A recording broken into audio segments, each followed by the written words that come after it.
Live from central Pennsylvania, this is CBS 21 News This Morning. Good morning, everyone. Thanks for waking up with us. I'm Sherry Christian. And I'm Al Ganosa. Here's what is happening in the news today. Breaking overnight, a coroner releases new details about a late-night crash on an area speedway. We're live with more about the victim, who is well known in the area. Plus, a local high school will paint the stadium orange tonight for that guy. Yeah, why organizers of the Orange Out are looking to tackle distracted driving. And the Browns get a W for the first time in 2 years. What? How this win was extra special for thirsty fans in Cleveland last night. Wow. But first, let's get a check of weather and traffic. Steve Knight and Ashley Honey. Steve. Yeah, today I think we're going to be fighting off some clouds once again. Yesterday turned out to be a pretty decent day, just some variable clouds that were around. I think we're going to see a little bit more in terms of cloud cover today, but all in all, not a bad Friday is on the way. So look for high temperatures today to be ranging into the upper 70s. And again, we'll call it mostly cloudy for later on today, especially during the afternoon and evening hours. But I do think most will be able to stay dry. That's right. The Orange for Owen Bowl is tonight. Cedar Cliff, Bishop McDevitt. It's also our Friday night rivals game. Any of the games tonight, I think we're going to be just fine. Stray shower being around, but very comfortable game time temperatures in the mid 70s. Well, good morning and a happy Friday to you. Checking in with our map right off the bat right now. Everything's looking good. We're actually in the clear as far as accidents and any problems go in our major cities this morning. Checking in with the capital city. Things are moving along quite nicely. No issues on the Capital Beltway. Lots of green on our screen here. A little bit of slowing on 83 as you're making your way towards the 81-83 split. But other than that, things are moving nicely. That's Look at Your Members First Traffic Alert. All right, Ashley and Steve, tragedy on the track. A well-known local race car driver killed last night while racing in York County. CBS 21's Michael Gorsinger is live at BAPS Motor Speedway with a look at the crash and the career of Greg Hodnett. Good morning, Michael. Yeah, good morning, Sherry. Very fitting that BAPS Motor Speedway now dark after what was a dark night in racing last night.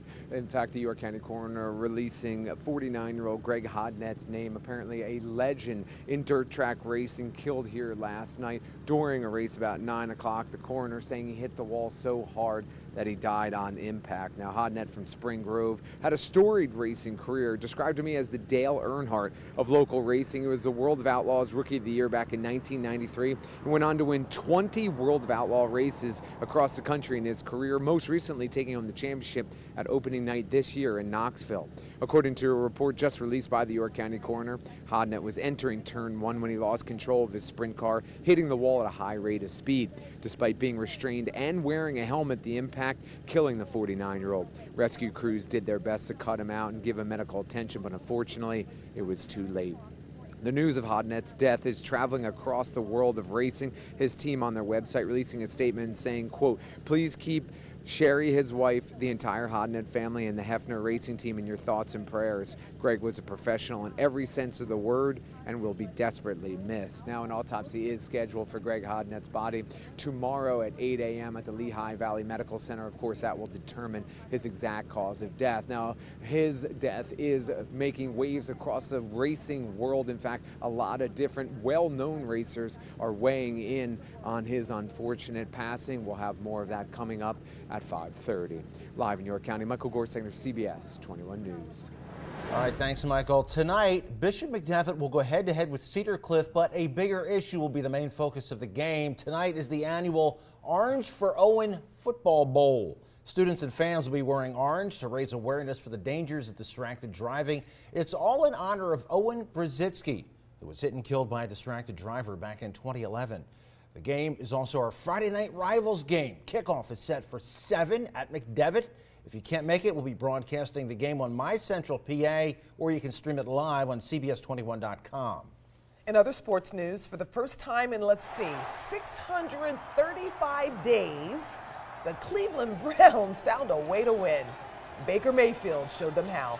The #1 overall pick replaced injured starter Tyrod Taylor and led them to beating the New York Jets 21-17 last night. And this was the Browns' first victory since Christmas Eve 2016. And for fans who were in the city last night, a win never tasted so good.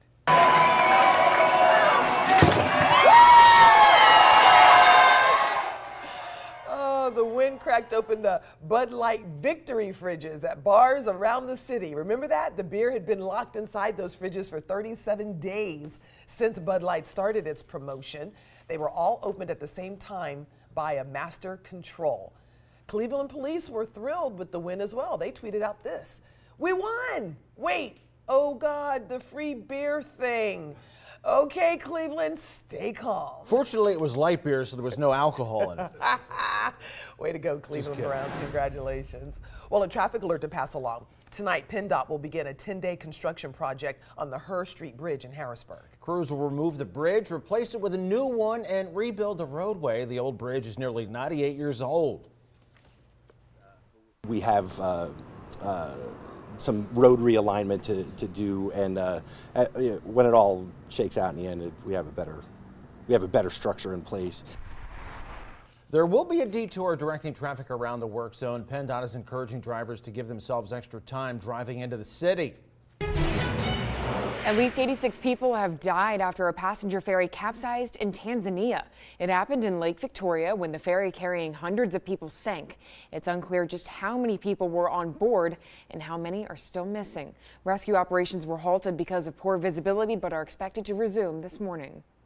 All right, Ashley, a shooting in Maryland leaves at least 4 people dead and several questions into what happened and why. Police say a 26-year-old woman took her own life after shooting co-workers at a Rite Aid distribution center in Aberdeen, which is just north of Baltimore. 3 people were killed and another 3 were injured. Witnesses say the suspect got into an argument before she started shooting. She didn't even aim, she just shot. It's so upsetting, so emotional for me right now. I just want to get to my husband. The ATF and FBI are assisting in the investigation. Supreme Court nominee Brett Kavanaugh says he is ready to testify and wants to clear his name of a decades-old sexual assault allegation. Lawyers for his accuser, Christine Blasey Ford, say she'll testify sometime next week, provided they can agree to fair terms. Kavanaugh has denied groping Ford and putting his hand over her mouth at a high school party in the 1980s. Now that Florence's floodwaters are beginning to recede in some places, tired and waterlogged North Carolinians are getting a chance to take a look at the destruction.